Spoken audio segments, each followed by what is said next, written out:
আসসালামু আলাইকুম রহমতুল্লাহি ওয়া বারাকাতুহু। প্রিয় শিক্ষার্থীরা সবাই ভালো আছো? আলহামদুলিল্লাহ আমি ভালো আছি। তো গত ক্লাসে পার্ট 1 আলোচনা করেছিলাম যে সাফিক্স কোশ্চেন ট্যাগের যে প্রাথমিক যে আলোচনাটা হয়েছিল, যে যেটা আমি একটা প্রশ্ন দেখাচ্ছিলাম তোমাদের, আমি প্রশ্ন ডায়াগ্রাম একটা দেখাচ্ছিলাম যে কীভাবে প্রশ্নের উত্তরগুলো করতে হয় বা প্রশ্নের সেট আপটা কেমন থাকে। এটা আমি তোমাদেরকে দেখাচ্ছিলাম, এটা পার্ট 2-তে, এটা কোশ্চেনটাকে পার্ট 2-তে আমি দেখাচ্ছিলাম। তো আজকে এই ধারাবাহিকতায় আমি দেখাবো যে আসলে যে কোশ্চেনটা করার সময় জাস্ট কিছু রুলস আমাদের অবশ্যই খেয়াল করতে হবে। জাস্ট এই রুলগুলো খেয়াল করলে কিন্তু ইনশাল্লাহ আমি আশা করি তোমরা খুব মানে শর্টকাটে খুব দ্রুত তোমরা কোশ্চেনটাগুলো করতে পারবে। আমি খুব এটা আশাবাদী, এটা আর কি আমি ইনশাল্লাহ। তো প্রাথমিকভাবে একটি স্টুডেন্ট কোশ্চেনটা করার সময় যখন সে প্রদত্ত প্রশ্ন পাবে, তার অবশ্যই প্রথমে তাকে এই ব্যাপারগুলো আমি কিন্তু এখানে লিখেছি, প্রায় 6টায় লিখেছি ইনশাল্লাহ, এর সাথে আরও লিখবেন ইনশাল্লাহ। তো এই যে ধারণাগুলো অবশ্যই রাখতে হবে। খুব শর্টকাটে আমি ধারণাগুলো দিয়েছি অবশ্য, যে কোশ্চেনটা করার আগে এই ধারণাগুলো অবশ্যই আমাকে খেয়াল করতে হবে। প্রথম যে চিন্তাটা আমার করতে হবে, কোশ্চেনটা করার সময় একটা বাক্য যখন আসবে, সে বাক্যটাকে সম্পাদন করার জন্য প্রথম যে বিষয়টা আমাকে খেয়াল করতে হবে সেটা হলো ওই প্রদত্ত বাক্যটা কোন ধরনের সেন্টেন্স আছে। আমরা কিন্তু আগে জেনেছি যে অর্থভেদী সেন্টেন্স আমাদের 5 প্রকার। এর মধ্যে আমাদের প্রদত্ত বাক্যটা নেগেটিভে আছে না অ্যাফার্মেটিভ আছে, এই বিষয়টা খেয়াল করা দরকার। আমি আবার বলছি, 1 নম্বর লিখেছি আমি প্রদত্ত সেন্টেন্সটি কিসে আছে, অর্থাৎ নেগেটিভ না অ্যাফার্মেটিভ, এটি লক্ষ্য রাখতে হবে। তাহলে যে বাক্যটা দেয়া থাকবে এই বাক্যটা অ্যাফার্মেটিভ না নেগেটিভ, এটাকে খেয়াল, প্রথম খেয়াল এইটা আমাদের। যদি নেগেটিভে থাকে তাহলে করতে হবে অ্যাফার্মেটিভ, আর যদি প্রদত্ত সেন্টেন্স অ্যাফার্মেটিভে থাকে তাহলে কোশ্চেনটা করতে হবে নেগেটিভ। এটা প্রথম আমাদের কিন্তু একটা লক্ষ্য। 2 নম্বর হচ্ছে আমাদের প্রদত্ত সেন্টেন্স অ্যাফার্মেটিভ এ থাকলে কোশ্চেনটা একটি নেগেটিভ করতে হবে, যেটা আমি অবশ্যই বলেই ফেলেছি, কিন্তু আমি জাস্ট লিখেও ফেলেছি। আমি এটা প্রদত্ত সেন্টেন্সটি অ্যাফার্মেটিভ হলে কোশ্চেনটা একটি নেগেটিভ হবে, আর প্রদত্ত সেন্টেন্সটি নেগেটিভ থাকলে কোশ্চেনটা একটি অ্যাফার্মেটিভ হবে। তো তোমাদের খাতায় লেখার সুবিধার জন্য আমি কিন্তু কথায় বলে ফেলেছি, কিন্তু এই 1 নম্বরের সাথে আমি কিন্তু লিখে ফেলেছি। কী কারণে? যাতে তোমরা এই শর্টকাটের নিয়মগুলো লিখে রাখতে পারো তোমরা ইনশাল্লাহ, আশা করি।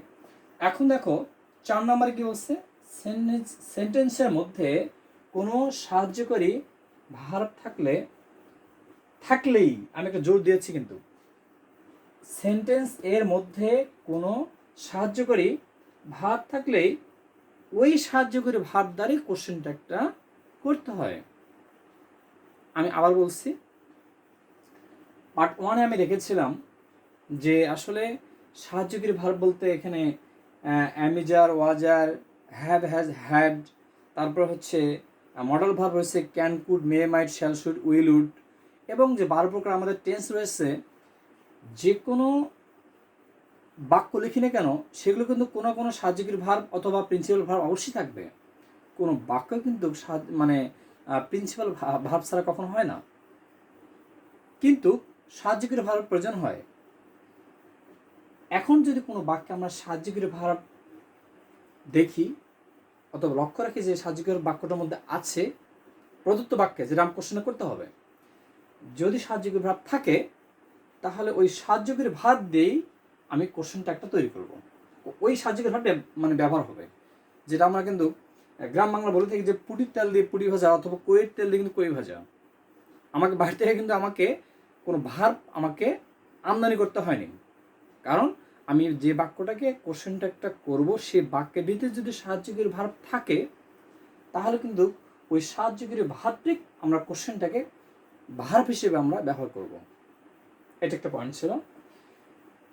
তাহলে 4 নম্বর বল সেন্টেন্সের মধ্যে কোনো সাহায্যকারী ভার্ব থাকলেই ওই সাহায্যকারী ভার্ব দ্বারাই করতে হবে, অর্থাৎ কোশ্চেন ট্যাগটা আমাদের করতে হবে।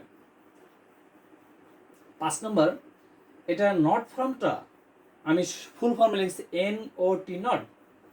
নট ফর্মটি শর্ট ফর্মে অর্থাৎ ব্র্যাকেটে N''T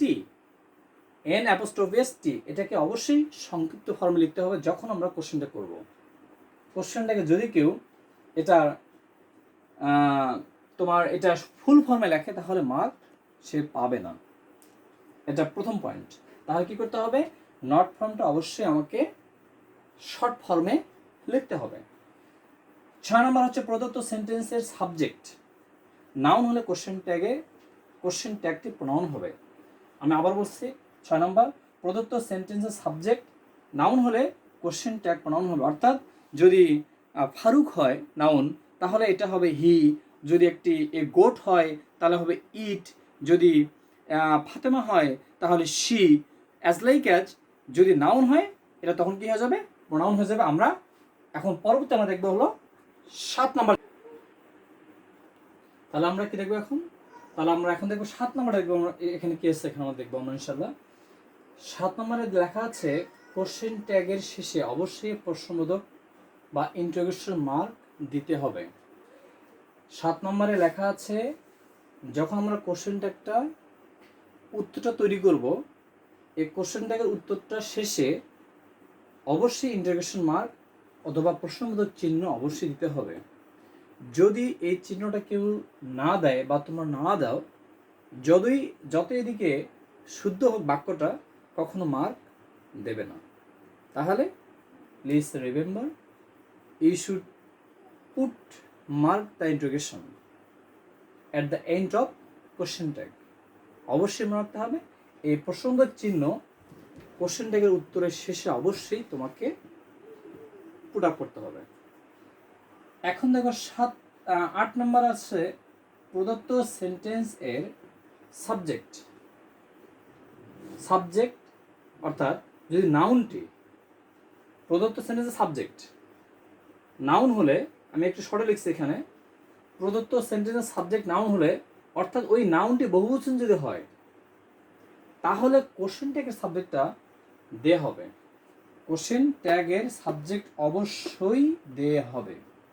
যেরকম দ্য গার্লস যদি হয় subject, the girls are swimming, বালিকা সাঁতার কাটছে, তাহলে কি হবে, aren't they. The birds are singing a song, পাখিগুলো গান গাচ্ছে, দ্য বার্ডস এটা বহুবচন, এটা এই জন্য এটাতে হবে দে হবে। সো দ্যাট দ্য বয়েজ দে হবে।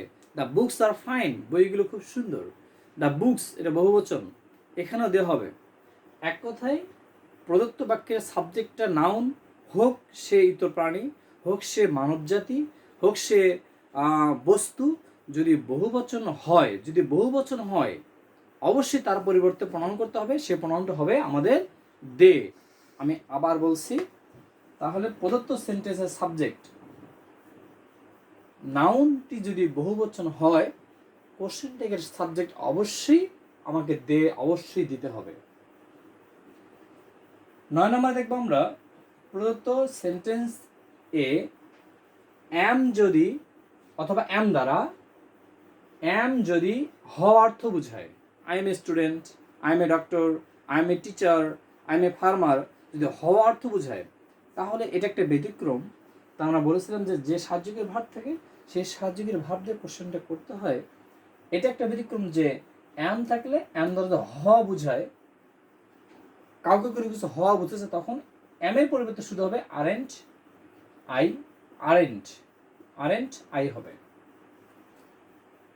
তাহলে কি হবে, তাহলে এটা ব্যতিক্রম। তাহলে এম দ্বারা যদি হ অর্থ বুঝায় তাহলে যদি ওখানে আমাদের আরেন্ট আই লিখতে হবে।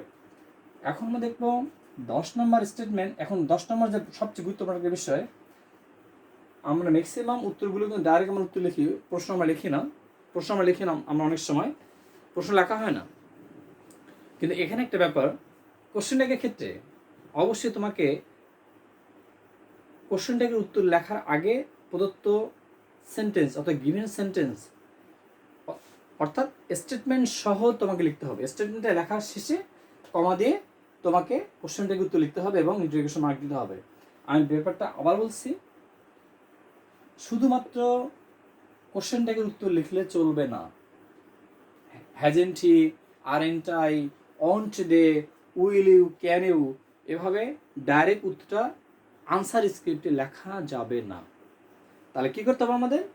স্টেটমেন্ট মানে কি, যে বাক্যটা দেয়া থাকবে প্রশ্নপত্রে সেই বাক্য সহ লেখা শেষ হলো, একটা কমা দিয়ে তারপর উত্তরটা আমাকে লিখতে হবে। তো প্রিয় শিক্ষার্থীরা, আমরা ইনশাল্লাহ দেখলাম যে আসলে কোশ্চেনটা কীভাবে করতে হয় বা কোশ্চেনটা কীভাবে আমাদের সলিউশন করতে হয়। তো আমি কিন্তু এই পার্ট 2-তে দেখানোর চেষ্টা করেছি মাত্র এটা আমি। তো জাস্ট একটা প্রাইমারি আইডিয়া দিলাম। তো এর সাথে আমি পার্ট 3-তে এর সাথে আরও কিছু সংক্ষিপ্ত খুবই শর্ট নিয়ম আমি ইনক্লুড করবো ইনশাল্লাহ। তোমরা অবশ্যই পার্ট 3 দেখবে। পার্ট 3 দেখলে তোমাদের অবশ্যই পুরোটা ক্লিয়ার হয়ে যাবে। আসলে এগুলো ছিল আমাদের প্রাইমারি ধারণা। আমি কিন্তু পার্ট 1-এ কিন্তু প্রশ্ন সিকোয়েন্সটা দেখাইছে, প্রশ্নটা কীভাবে লিখতে হবে।